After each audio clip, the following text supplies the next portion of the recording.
The Jumblies, by Edward Lear. LibriVox.org. They went to sea in a sieve, they did, in a sieve they went to sea. In spite of all their friends could say, on a winter's morn, on a stormy day, in a sieve they went to sea. And when the sieve turned round and round, and every one cried, "You'll be drowned!" they called aloud, "Our sieve ain't big, but we don't care a button, we don't care a fig, in a sieve we'll go to sea." Far and few, far and few, are the lands where the Jumblies live. Their heads are green, and their hands are blue, and they went to sea in a sieve. They sailed away in a sieve, they did, in a sieve they sailed so fast, with only a beautiful pea-green veil, tied with a ribbon, by way of a sail, to a small tobacco pipe mast.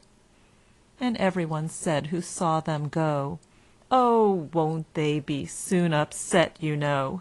For the sky is dark, and the voyage is long, and, happen what may, it's extremely wrong in a sieve to sail so fast."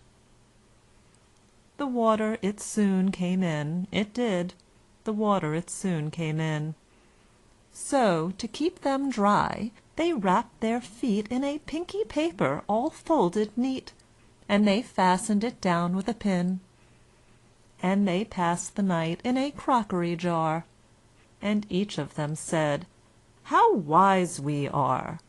Though the sky be dark, and the voyage be long, yet we never can think we were rash or wrong, while round in our sieve we spin." And all night long they sailed away, and when the sun went down, they whistled and warbled a moony song, to the echoing sound of a coppery gong, in the shade of the mountains brown. "O Timballoo! How happy we are, when we live in a sieve and a crockery jar!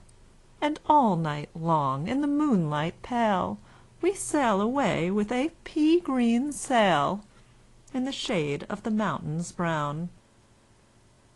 They sailed to the western sea, they did, to a land all covered with trees, and they bought an owl, and a useful cart, and a pound of rice, and a cranberry tart, and a hive of silvery bees. And they bought a pig, and some green jackdaws, and a lovely monkey with lollipop paws, and 40 bottles of ring-bo-ree, and no end of Stilton cheese. And in 20 years they all came back, in 20 years or more, and every one said, "How tall they've grown!" For they've been to the lakes, and the torrible zone, and the hills of the Chankly Bore. And they drank their health, and gave them a feast of dumplings made of beautiful yeast. And every one said, "If we only live, we too will go to sea in a sieve, to the hills of the Chankly Bore." Far and few, far and few, are the lands where the Jumblies live. Their heads are green, and their hands are blue, and they went to sea in a sieve. End of poem. This recording is in the public domain.